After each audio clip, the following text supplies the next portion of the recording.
there's a couple of big things that your business, your supply chain needs to have to maneuver a situation like this. And those things are optionality, flexibility, and leverage. So I'll talk about each of those. So optionality, and really what I mean with this is uh, being able to have options within your supply chain. That starts with understanding your data. So that starts with understanding how you what you can do with regards to country of origin, what you can do with regards to HST codes, what that means with regards to where you can deliver, and how you can import those goods. Having a good understanding of all of that. Um, Flexibility, understanding uh, how understanding where your goods can be made and making sure that you have backup plans, you have other suppliers, making sure that you have the ability to produce your goods in multiple places. You're not finding yourself um, with a one and only solution to be able to create what you need to create.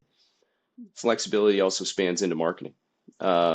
If you find yourself in a position with a product that can only be created in one spot, has a long lead time, you have to make decisions, months out, a year out, uh, but so much can change over the next couple of months. A 90-day stay doesn't help a lot of physical good brands. That's well within your lead time for a bunch of the things that you're creating. So it in many ways, it only adds more questions to the process. So, I mentioned earlier, uh, everybody being a marketer and being able to say, okay, we have these goods.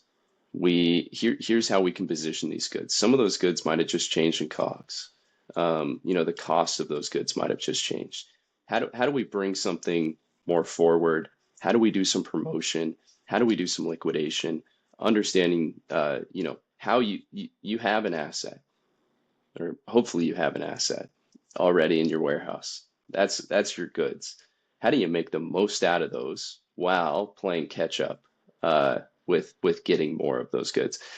And then the last point that is probably the biggest, in terms of maintaining a long-term, flexible supply chain, well-organized supply chain, is leverage. Leverage with your vendors. And the way that we've found to get leverage with your vendors is being a fantastic partner.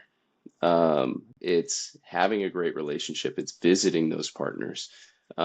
It's really being transparent about what we're looking to accomplish as a business and bringing them on as a true partner rather than somebody that just makes our goods.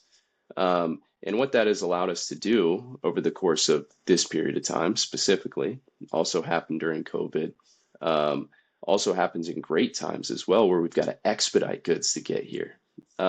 Is you have a better relationship for asks. If you're constantly asking, there's going to be a shorter leash when you have a big ask for that. And so, it goes with any type of partner. Um, but having a great relationship and understanding that there is give and takes, and as much as in this relationship you got to give sometimes, you're going to have an ask, and being able to save those up.